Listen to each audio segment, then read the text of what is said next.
យើងសាកគិតស្រមៃអំពីខណៈពេលមួយដែលស្ទើរតែបានកំណត់ជោគវាសនាប្រវត្តិសាស្ត្រចិនអស់រយៈពេលជាង400ឆ្នាំក្នុងឆ្នាំ206មុនគ្រិស្តសករាជការសម្រេចចិត្តតែមួយគត់អាចបញ្ចប់សង្គ្រាមស៊ីវិលដ៏ធំធេងមួយមុនពេលវាចាប់ផ្ដើមទៅទៀតអ្នកយុទ្ធសាស្ត្រវ័យចំណាស់ម្នាក់ដែលមានសក់សព្រាតគឺលោកហ្វានឆឹងកំពុងចង្អុលទៅកាន់ផែនទីយ៉ាងម៉ឺងម៉ាត់ដៃរបស់គាត់ញ័រមិនមែនដោយសារអ្វីជារៀលឡើយប៉ុន្តែគឺដោយសារភាពមួម៉ៅគាត់កំពុងជំរុញឲ្យអ្នកចម្បាំងដ៏មានអំណាចបំផុតនៅក្នុងប្រទេសចិនគឺសៀងអ៊ីឬអធិរាជនៃនគរឈូខាងលិចវាយប្រហារជាចុងក្រោយដើម្បីកម្ចាត់សត្រូវដ៏គ្រោះថ្នាក់បំផុតរបស់គាត់នៅពេលដែលគេកំពុងទន់ខ្សោយ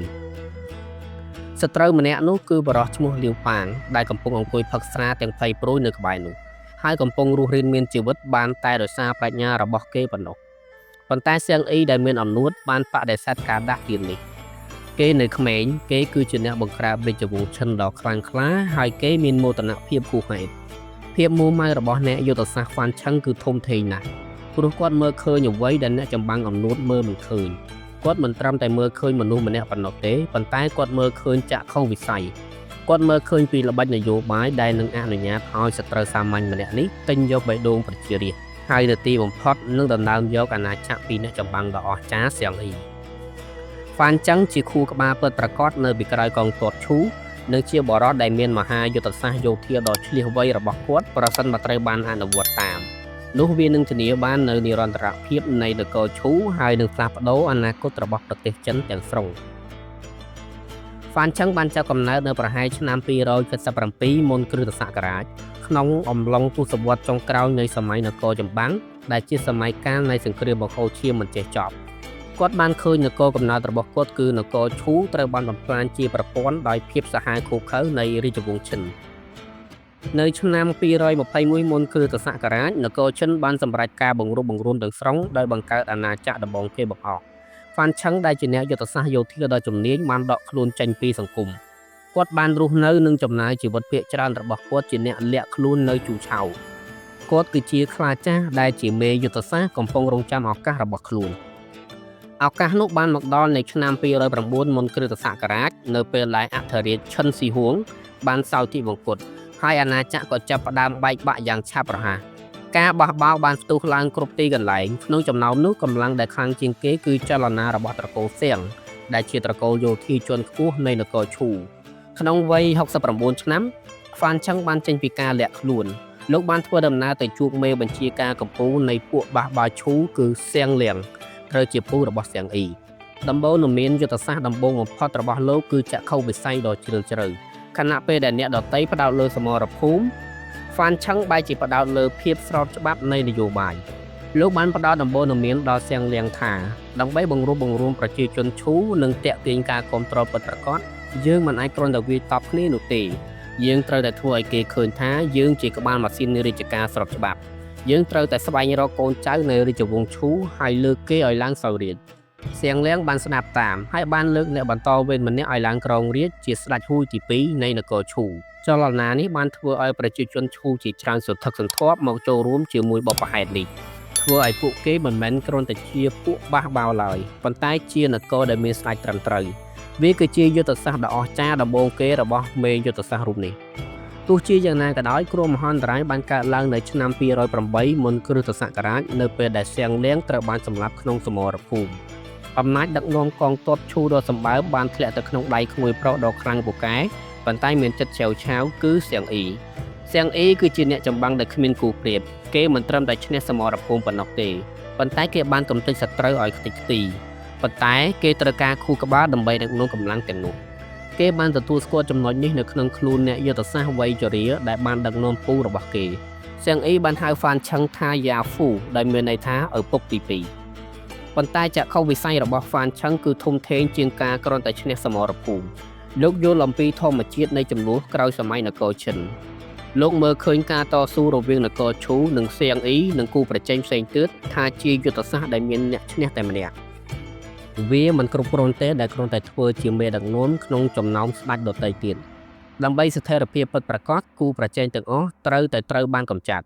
ហើយអំណាចត្រូវតែប្រមូលផ្ដុំនៅកន្លែងតែមួយហើយក្នុងចំណោមគូប្រជែងទាំងអស់លោកបានសង្កេតឃើញបរិសុទ្ធម្នាក់ដែលពិតជាគ្រោះថ្នាក់បំផុតបរិសុទ្ធម្នាក់នោះគឺលាវប៉ាង សៀងអ៊ីកាលពីដំបូងមើលឃើញលាវប៉ាងជាមិត្តភក្តិនិងជាសម្ព័ន្ធមិត្តប៉ុន្តែហ្វានឆឹងមានការមើលឃើញវែងឆ្ងាយខុសពីធម្មតាលោកបានកាត់សម្គាល់ឃើញការផ្លាស់ប្ដូរនៅក្នុងខ្លួនលាវប៉ាងបរិសម្នាក់នេះកំពុងតែទិញបេះដូងប្រជារាស្ត្រនៅពេលដែលលាវប៉ាងចូលដល់រាជធានីសៀនយ៉ាងមុនសៀងអ៊ីគេមិនបានប្លន់បំផ្លាញឬធ្វើបាបគ្រួសាររាជវង្សឡើយគេបានកាត់បន្ថយការដាក់ទោសទណ្ឌនិងទទួលបានការគាំទ្រយ៉ាងខ្លាំងពីប្រជាជនហ្វានឆឹងបានប្រកាសថាការលាវប៉ាងនៅសានតុងគេជាមនុស្សលោភលន់ទ្រព្យសម្បត្តិនិងស្រីស្អាតប៉ុន្តែថ្ងៃនេះនៅគួនចុងគេមិនប៉ះពាល់អ្វីទាំងអស់ដែលបង្ហាញថាគេមានមហិច្ឆតាធំធេងណាស់ការគាំទ្រពីប្រជាជនដែលគេកំពុងទទួលបានធ្វើឲ្យគេខ្លាចជាគូប្រជែងតែមួយគត់ដែលអាចដណ្ដើមអាណាចក្រពីអ្នកបាន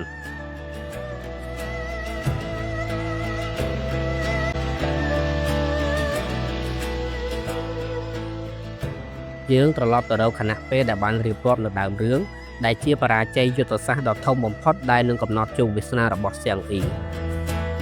នៅឆ្នាំ206មុនគ្រិស្តសករាជហ្វានឆឹងបានរៀបចំពិធីជប់លៀងនៅឯហុងមិនដើម្បីធ្វើជាអន្ទះលោកបានរៀបចំឲ្យមានការសម្ដែងរបាំដាវក្នុងចំណោមអ្នករាំមានម្នាក់ឈ្មោះសៀងជួងដែលត្រូវបានបញ្ជាឲ្យរកឱកាសសម្រាប់លាវប៉ាង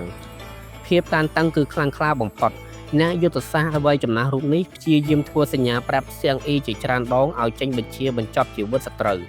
ប៉ុន្តែសៀងអ៊ីបែរជានៅស្ងៀមប្រហែលជាដោយសារមានមោទនភាពឬដោយសារចរិតអ្នកចម្បាំងដែលមិនចង់សម្លាប់សត្រូវនៅលើតុអាហារនៅពេលដែលសៀងអ៊ីនៅតែស្ទាក់ស្ទើរអ្នកយុទ្ធសាស្ត្ររបស់លាវប៉ាងគឺចាងលៀងបានដឹងខ្លួនទាន់ទីបំផុតលាវប៉ាងក៏បានប្រើល្បិចសុំទៅបន្ទប់ទឹកហើយរត់គេចខ្លួនបាត់ស្រមោល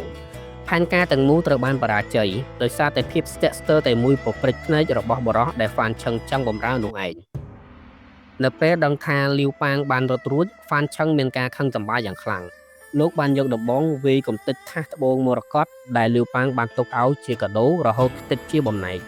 លោកបានស្រែកដាក់សៀងអ៊ីនៅពាក្យសម្ដីដែលបានក្លាយជាប្រវត្តិសាស្ត្រថា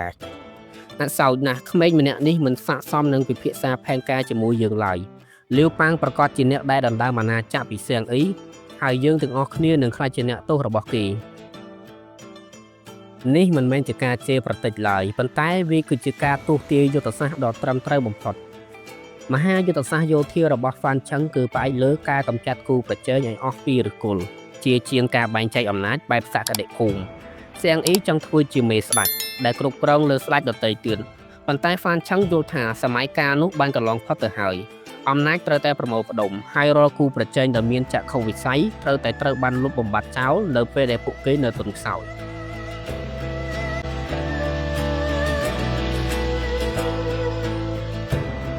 សង្គ្រាមស៊ីវិល5ឆ្នាំដែលគេស្គាល់ថាជាសង្គ្រាមឈូហានបានចាប់ផ្ដើម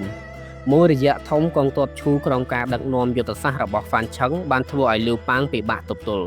ប៉ុន្តែលាវប៉ាងក៏មានអាវុធម្យ៉ាងទៀតដែរគឺគេយល់ថាសៀងអ៊ីមានចំណុចខ្សោយដ៏ធំមួយភាពអំនួតរបស់គេ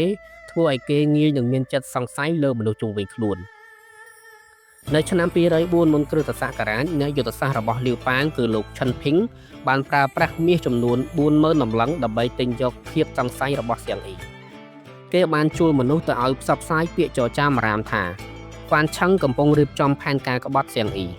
ល្បិចនេះបានជោគជ័យយ៉ាងខ្លាំងសៀងអ៊ីដែលមានចិត្តចង្អៀតស្រាប់ចាប់ផ្ដើមឈប់ស្ដាប់ដំបូន្មានរបស់ហ្វានឆឹងក្នុងវ័យ73ឆ្នាំមិនមែនជាមនុស្សល្ងងឡើយលោកបានដឹងពីការផ្លាស់ប្ដូរនេះភ្លាមនៅពេលឃើញកូនធម៌របស់ខ្លួនមើលមកខ្លួនដោយក្រសែភ្នែកសង្ស័យលោកដឹងថាតួនាទីរបស់លោកបានបញ្ចប់ហើយលោកបានទៅជួបសៀងអ៊ីជាចុងក្រោយហើយសូមឈប់សម្រាកទៅស្រុកកំណើតវិញពាក្យចុងក្រោយរបស់លោកគឺសូមថែរក្សាខ្លួននេះឲ្យបានល្អសូមអនុញ្ញាតឲ្យខ្ញុំចូលនិវត្តន៍ដោយស្ងប់សុខចុះហ្វានឆឹងបានស្លាប់ដោយសារជំងឺនៅតាមផ្លូវត្រឡប់ទៅផ្ទះវិញហើយជាមួយមរណភាពរបស់លោកវាក៏ជាការស្លាប់នៃខួរក្បាលតែមួយគត់នៃកងទ័ពឈូផងដែរ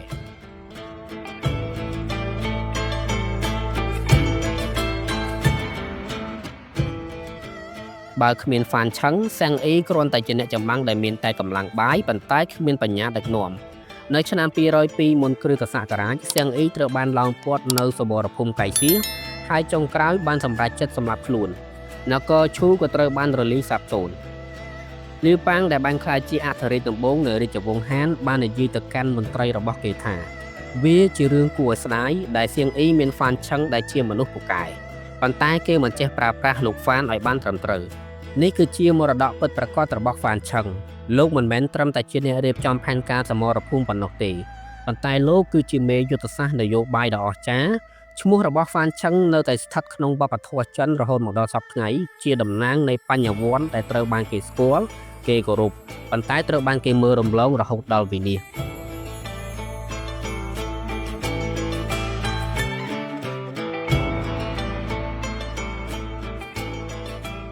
ហ្វានឆឹងបានទទួលមរណភាពនៅឆ្នាំ204មុនគ្រិស្តសករាជក្នុងជន្មាយុ73ឆ្នាំខណៈពេលកំពុងវិលត្រឡប់មកផ្ទះវិញដោយសារជំងឺហើយត្រូវបានបញ្ចុះនៅផឹងឆឹងសពថ្ងៃជាស៊ីជូវខេត្តជាងស៊ូប្រទេសចិន